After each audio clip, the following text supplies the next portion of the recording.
प्रभु यीशु मसीह में मेरे प्रिय भाई और बहनों, प्रभु यीशु मसीह की अति पवित्र नाम में आज के दिव्य कृपा की प्रार्थना में आप सबका स्वागत है। हर नया दिन प्रभु का उपहार है। जब हम सुबह उठते हैं और परमेश्वर को धन्यवाद देते हैं तो हम मान लेते हैं कि उसकी दया और करुणा हमारे जीवन पर एकदम ताजा है। हमारे जीवन की व्यस्तताओं, समस्याओं और चुनौतियों के बीच यह प्रार्थना का समय हमें न केवल आत्मिक शक्ति देता है बल्कि यह हमें प्रभु के और निकट ले जाता है। आज का हमारा मनन का वचन हमें शिष्यत्व, मिशन और प्रभु की सामर्थ्य के बारे में गहरी सीख देता है। तो आइए हम इस पाठ को सुने।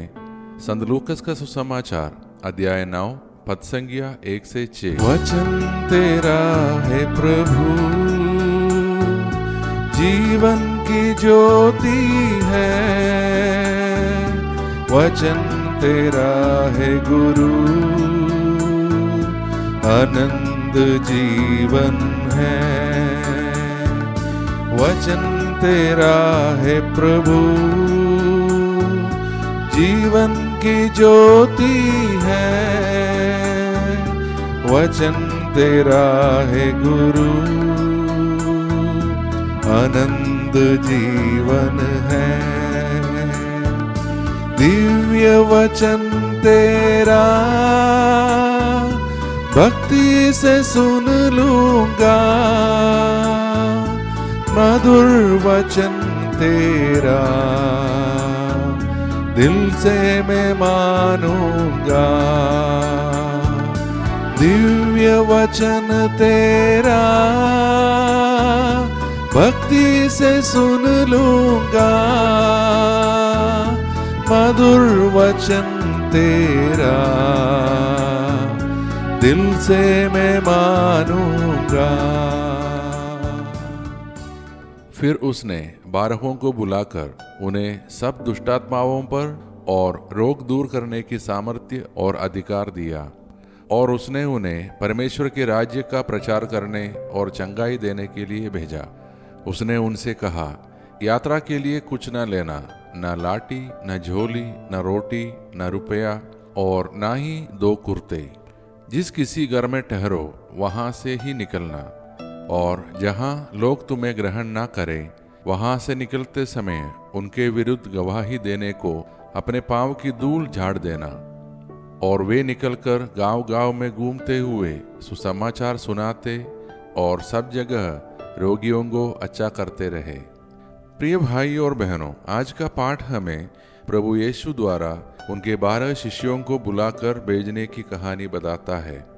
यहाँ 4 बातें हमारे मनन के लिए मैं रखना चाहूँगा।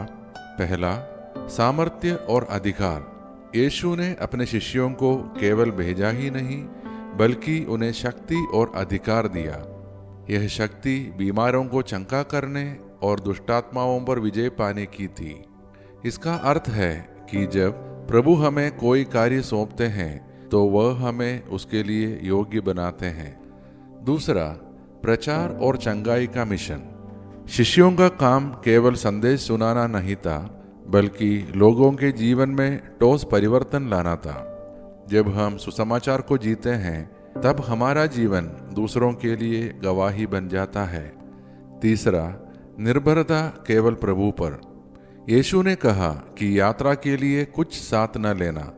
यह हमें याद दिलाता है कि सच्चा शिष्य अपने साधनों पर नहीं बल्कि परमेश्वर की व्यवस्था और दया पर भरोसा करता है। चौथा, स्वीकृति और अस्वीकृति। यीशु ने अपने शिष्यों को तैयार किया कि हर जगह लोग उन्हें स्वीकार नहीं करेंगे, लेकिन उनका काम था सुसमाचार सुनाना और शांति देना। अस्वीकार होने पर भी उन्हें हार मानने की जरूरत नहीं थी। आज का पाठ हमें आज भी सिखाता है कि हम सभी मसीह के शिष्य हैं। हमें परमेश्वर के राज्य की गवाही अपने जीवन, शब्दों और कार्यों के द्वारा देनी है। चाहे लोग स्वीकार करें या अस्वीकार, हमारा कार्य ईमानदारी से फेथफुली सुसमाचार जीना और बांटना है। तो अब आइए मेरे प्रिय भाई और बहनों, हम सब अपने आप को प्रभु के हाथों में सौंप दें और मिलकर प्रार्थना करें। हे प्रेमी प्रभु यीशु मसीह, आज के इस पवित्र वचन के लिए हम आपका धन्यवाद करते हैं। आपने अपने शिष्यों को सामर्थ्य और अधिकार दिया ताकि वे आपके नाम में चंगाई और उद्धार का कार्य करें। हम प्रार्थना करते हैं कि आज हमें भी वही सामर्थ्य और विश्वास दे ताकि हम अपने परिवारों, समाज और राष्ट्र के लिए आशीष का स्रोत बने। प्रभु, हम अपने परिवारों को आपके हाथों में सौंपते हैं। कृपया बीमारों को चंगाई दे, टूटे हुए हृदयों को शांति दे, बच्चों और युवाओं को सही दिशा दिखाएं, हर घर को आपकी उपस्थिति से भर दे। प्रभु, आज हम विशेष रूप से हमारे शासकों, अधिकारियों और नेताओं के लिए प्रार्थना करते हैं कि उन्हें सच्चाई, न्याय और ईमानदारी से सेवा करने की बुद्धि दे। उन्हें लालच, अन्याय और भ्रष्टाचार से दूर रखें। उन्हें यह विवेक दे कि वे गरीबों, दबे कुचलों और जरूरतमंदों के लिए काम करें। हमारे देश और विश्व में ऐसे नेता उठे जो आपके प्रेम और शांति को बढ़ावा दें और बनाए रखने के लिए प्रयत्न करें। प्रभु, हम दुनिया भर में शांति के लिए प्रार्थना करते हैं। हर युद्ध, हिंसा और विभाजन को समाप्त करें।